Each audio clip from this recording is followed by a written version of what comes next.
Que o amor de Deus e a graça e a paz de nosso Senhor Jesus Cristo seja com cada um de vós. É bom poder estar mais uma vez aqui para estudar com você a palavra de Deus. Se você acha importante, crê que é importante convidar outras pessoas para acompanharem esses estudos, faça isso, convide outras pessoas para que nós possamos juntos estudar as Sagradas Escrituras. Vamos agora nos colocar de joelhos para fazer uma oração, uma prece, antes de darmos então início ao nosso próximo estudo. Pai nosso que estás no céu, somos gratos a Ti por podermos estudar a Tua Palavra mais uma vez. Pedimos a Tua bênção sobre o nosso estudo. Pedimos que esteja conosco, nos dando compreensão para o mesmo, nos ajudando a entender a Tua Palavra a cada momento. Esteja com os nossos telespectadores, iluminando as mentes de cada um deles também, para que eles compreendam a Tua Palavra. Todos esses favores nós suplicamos em nome do Seu amado Filho unigênito, nosso Senhor Jesus. Amém, Senhor.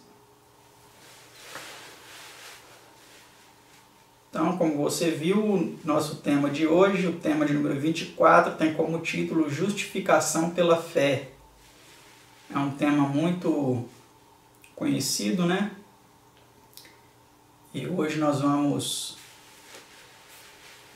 destrinchar um pouco mais a respeito deste assunto. Esse estudo, diferente do anterior, é um estudo mais longo, ele possui 35 perguntas e respostas, então creio que ele vai demorar um pouco mais, será um pouco mais longo, mas é um estudo muito importante.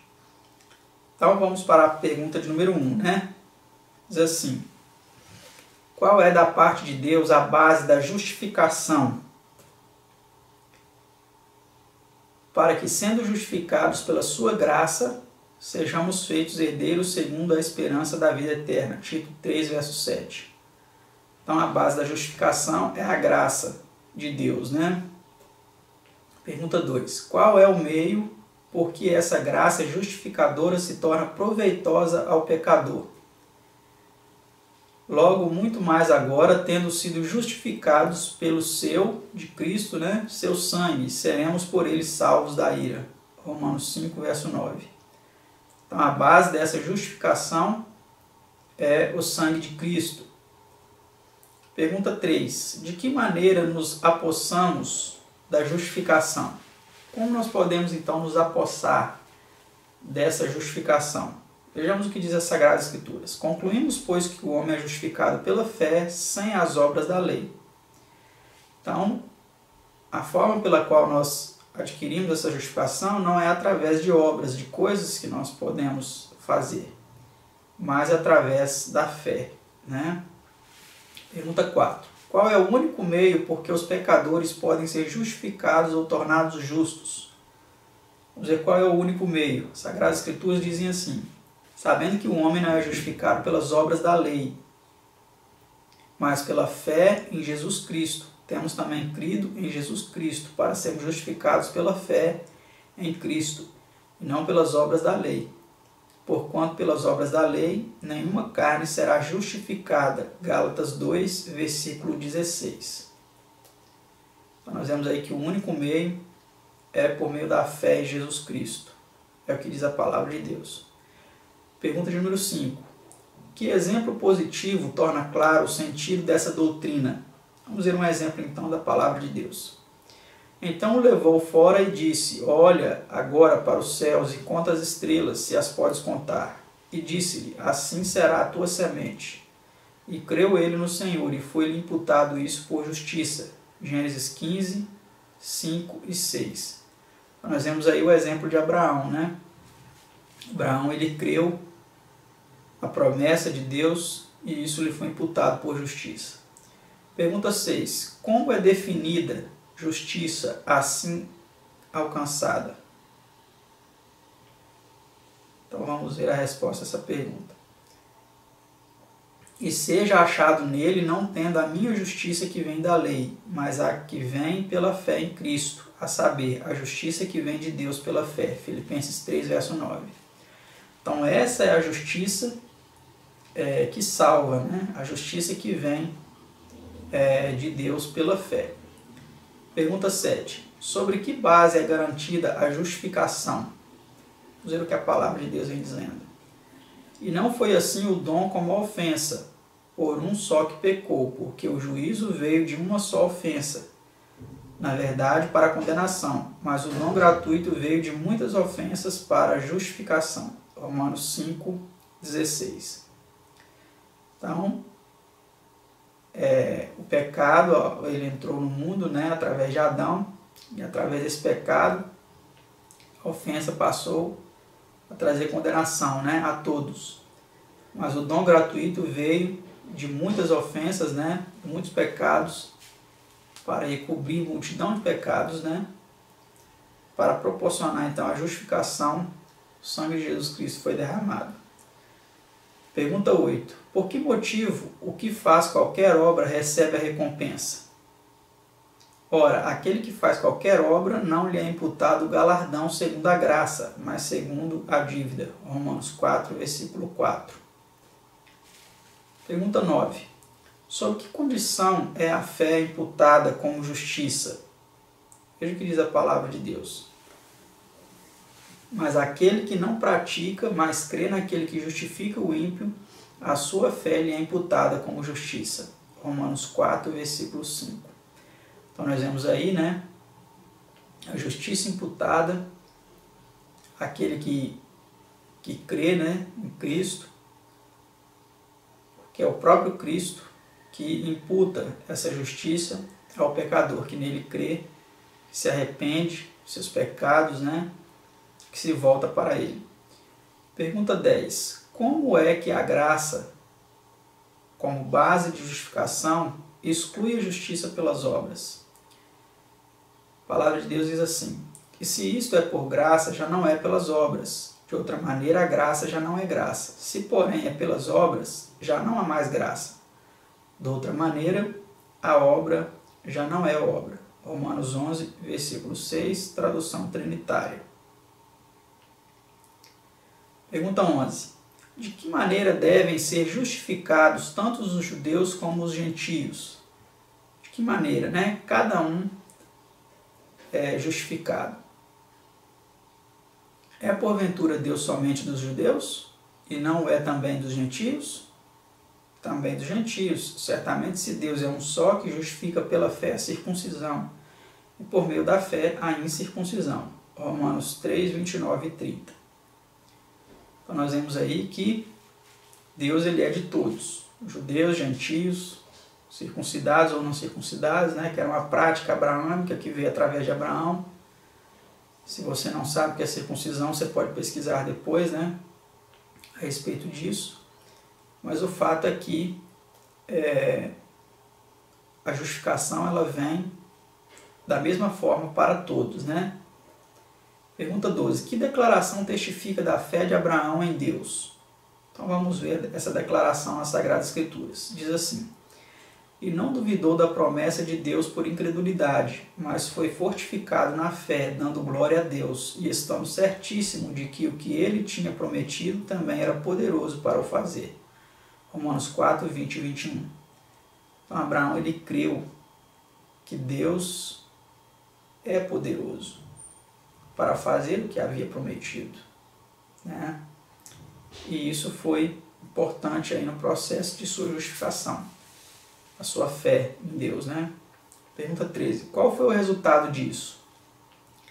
Pelo que isso lhe foi também imputado como justiça, diz em Romanos 4, 22. Esse foi o resultado, né, da sua fé em Deus. Pergunta 14. Como podemos nós receber essa mesma justiça imputada? Ora, não só por causa dele está escrito que lhe fosse tomada em conta, mas também por nós, a quem será tomada em conta os que cremos naquele que dentre os mortos ressuscitou, Jesus nosso Senhor. Romanos 4, 23 e 24. Então, através dessa forma, né, nós também que cremos, né? Pergunta 15. Por que deve a fé que justifica apegar-se tanto à morte como à ressurreição de Cristo, o qual por nossos pecados foi entregue e ressuscitou para a nossa justificação? Romanos 4, 25. Ver também 1 Coríntios 15, versículo 17. Então precisamos crer que essa morte de Jesus foi por causa dos nossos pecados e aceitar esse sacrifício. Essa nota em nosso estudo diz assim, explicando melhor: a ressurreição de Cristo, a prometida semente, Gálatas 3,16, era necessária a fim de cumprir com Abraão a promessa de uma incontável semente. E, portanto, a fé de Abraão na promessa de Deus, que incluía a ressurreição, lhe foi imputada como justiça. Sua fé apegou-se àquilo que tornou possível a justiça imputada. Ver Hebreus 11, 17 a 19. Pergunta 16. Que é inseparável da experiência da justificação pela fé? Então, a palavra de Deus diz assim: seja-vos, pois, notório, homens e irmãos, que por este se vos anuncia a remissão dos pecados, e de tudo o que pela lei de Moisés não pudeste ser justificados, por ele é justificado todo aquele que crê. Atos 13, 38 e 39. Então, nós vemos, né, a inseparável experiência da justificação pela fé, a remissão dos pecados, o perdão dos pecados, né, de todo aquele que é justificado pela fé em Cristo, né? Pergunta 17. Como fez Cristo com que fosse possível ser imputada a justiça ao crente? Como que Jesus fez com que isso fosse possível? Que essa justiça fosse então imputada a nós, que não merecíamos por causa dos nossos pecados. Vamos ver o que diz a palavra de Deus. Porque como pela desobediência de um só homem muitos foram feitos pecadores, assim pela obediência de um, muitos serão feitos justos. Romanos 5,19. Então este foi o plano da salvação. Essa é a forma pela qual a justiça de Cristo é imputada a nós. Assim como pelo pecado de Adão, muitos foram feitos então pecadores, através do sacrifício e da obediência de um só, muitos são feitos justos. Este é o plano da salvação. Pergunta 18. Que declaração profética predisse esta verdade? Vamos ver. Mas o Senhor será justificada e se gloriará toda a descendência de Israel. Isaías 45, 25. Então, lá no livro de Isaías, o profeta Isaías já declarava a respeito dessa justificação, né, da descendência de Israel. Pergunta 19. Que predição afirma a mesma grande verdade? Então vamos ver outra predição a esse respeito, né? Com o seu conhecimento, o meu servo justo justificará a muitos. Olha, porque as iniquidades deles levará sobre si. Isaías 53, 11. Então o profeta Isaías aí mais uma vez no capítulo 53, que é um capítulo messiânico, né, ele fala que com o seu conhecimento, o meu servo, né, o servo de Deus, que era Jesus Cristo, justificaria a muitos, né? Então nós vemos aí a importância dessas profecias e o seu cumprimento na pessoa de Jesus Cristo. Pergunta 20. A que habilita a Deus a imputada justiça de Cristo sem por isso deixar ele de ser justo? Para a demonstração da sua justiça neste tempo presente, para que ele seja justo e justificador daquele que tem fé em Jesus. Romanos 3, versículo 26. Vamos para a próxima pergunta. Pergunta 21. Por que nome é Cristo com justiça chamado? Então vamos ver como Jesus é chamado, né, com justiça.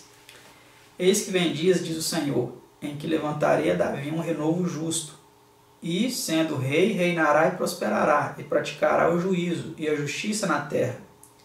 Nos seus dias Judá será salvo, e Israel habitará seguro, e este será o seu nome com o qual o nomearão, o Senhor Justiça Nossa. Jeremias 23, 5 e 6. Então esse é o nome que Jesus é com justiça chamada, né? O Senhor Justiça Nossa. porque só Ele realmente é nossa justiça. Nenhum ato de bondade, de caridade que nós praticamos pode nos oferecer essa justiça. Somente realmente a vida de Cristo, a obediência de Cristo pode nos conceder esse privilégio da justificação, né? Pergunta 22. Que bendita experiência se segue à aceitação de Cristo como nossa justiça? Sendo, pois, justificados pela fé, temos paz com Deus, por nosso Senhor Jesus Cristo. Romanos 5, versículo 1. Então, aquela paz que nós precisamos, a paz de alma, a paz de consciência, pelo perdão dos pecados, pela restauração com Deus, ela só advém realmente através da justificação pela fé em Cristo Jesus. Pergunta 23. Que se torna assim Jesus para o crente? Vamos ver o que Jesus se torna para o crente conforme Efésios 2,14. Porque Ele é a nossa paz, o qual de ambos os povos fez um, e derrubando a parede de separação que estava no meio.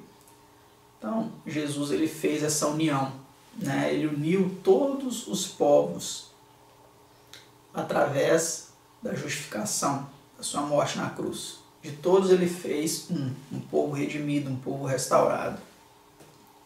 Pergunta 24. Sobre que fundamento não há possibilidade de justificação para o pecador?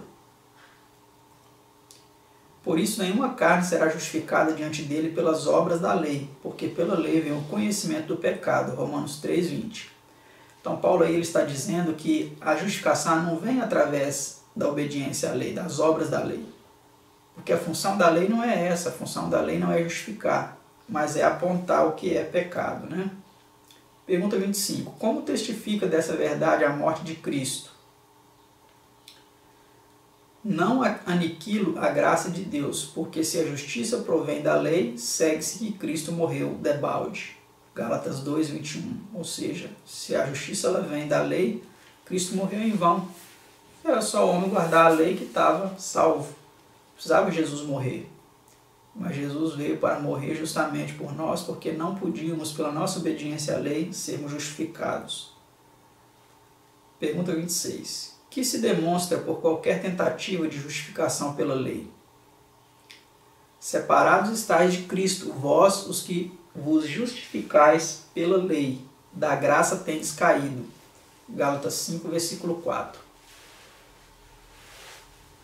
Então aí vemos que realmente estamos separados de Cristo e estamos tentando nos justificar pela lei.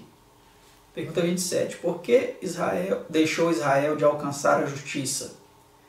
Mas Israel que buscava a lei da justiça não chegou à lei da justiça. Por quê? Porque não foi pela fé, mas como que pelas obras da lei.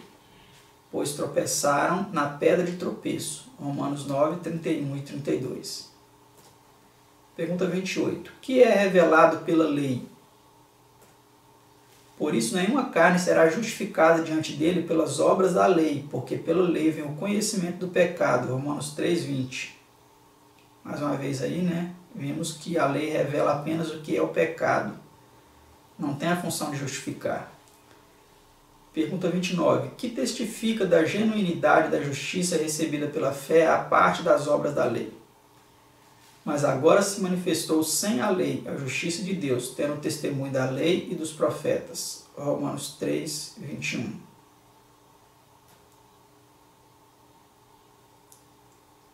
Pergunta 30. Anulamos a lei de Deus pela fé? Então algumas pessoas pensam assim, eu não sou justificado pela lei, então eu não preciso da lei. Então essa pergunta é muito importante nesse sentido. É porque não somos justificados pela obediência à lei, então nós podemos anular a lei de Deus? Vamos ver o que diz a palavra de Deus. Anulamos, pois, a lei pela fé? De maneira nenhuma, diz o apóstolo Paulo. Antes estabelecemos a lei. Romanos 3:31. Então a lei foi estabelecida, precisa ser observada, respeitada, mas no seu devido lugar. Pergunta 31. Que texto das Escrituras mostra que a justiça que é recebida pela graça por meio da fé não deve ser desculpa para continuar no pecado? Então muitas pessoas pensam assim, eu sou salvo pela graça. não preciso da lei, posso fazer o que eu quiser. Será que é assim? Vamos ver o que a palavra de Deus diz, desmentindo essa falsa afirmativa. Que diremos, pois? Permaneceremos no pecado para que a graça abunde? De modo nenhum. Nós que estamos mortos para o pecado, como viveremos ainda nele? Romanos 6, 1 e 2. Então vemos aí claramente, né, que o fato de sermos salvos pela graça não é desculpa para continuar no pecado. Pergunta 32. Exclui a fé as obras? Então a fé, ela elimina, exclui a importância das boas obras? Vamos ver o que diz a palavra de Deus.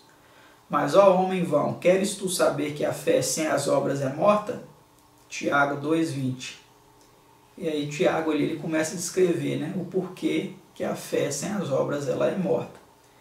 Qual é a prova, pergunta 33, da fé genuína, viva? Qual que é a prova da verdadeira fé, né, da fé genuína? Mostra-me a tua fé sem as tuas obras, e eu te mostrarei a minha fé pelas minhas obras. Tiago 2, versículo 18. Então as obras elas são um termômetro da fé. Elas mostram o nível da fé que nós temos, né? Penúltima pergunta de nosso estudo, pergunta 34. Quais são então as provas visíveis da verdadeira justificação pela fé? A palavra de Deus, as Escrituras, elas dizem assim: vedes então que o homem é justificado pelas obras e não somente pela fé. Tiago 2, 24, ver também versículo 22. Então as provas visíveis da justificação pela fé são as obras. A palavra de Deus diz também que nós somos justificados pelas obras também, né? E a última pergunta: que grande permuta se operou em nosso favor em Cristo? Aquele que não conheceu o pecado, fez pecado por nós, para que nele fôssemos feitos justiça de Deus. 2 Coríntios 5, versículo 21. Então essa que foi a grande permuta, a grande troca, né? Jesus, ele não conheceu o pecado, mas ele se fez pecado por nós, porque ele aceitou a punição para que nós fôssemos feitos justiça de Deus. Ou seja, para que pudéssemos receber a justiça de Deus em nós, né? Que foi o que Jesus merecia, porque ele foi justo, ele viveu de forma justa perante Deus, e ele nos transmitiu esse legado. Nessa nota nós temos aí a seguinte declaração: disse Lutero, aprendei a conhecer a Cristo e ele crucificado, aprendei a cantar um novo cântico, a desesperar de vossas próprias obras e aclamar a Ele: Senhor Jesus, Tu és minha justiça e eu teu pecado. Tomaste sobre ti o que era meu e deste-me o que te pertencia. O que não eras, te tornaste, a fim de que me pudesse tornar aquilo que eu não era. História da Reforma de Dalbiné, volume 2, capítulo 8. Então nós vemos aí nessa troca que foi feita. Jesus recebendo a punição pelos nossos pecados, para que nós pudéssemos receber o galardão da vida eterna pela justiça de Cristo. Que Deus continue abençoando a você, que você continue compreendendo essa importante função, né, da vida de Cristo, da justificação de Cristo, proporcionada, oferecida para cada um de nós, e que nós continuemos firmes, seguindo este caminho de abnegação, de obediência também, como vimos a importância da obediência, né, nesse processo, e que Cristo continue abençoando a cada um de vós, e até o nosso próximo estudo, se assim Deus nos permitir. Tchau!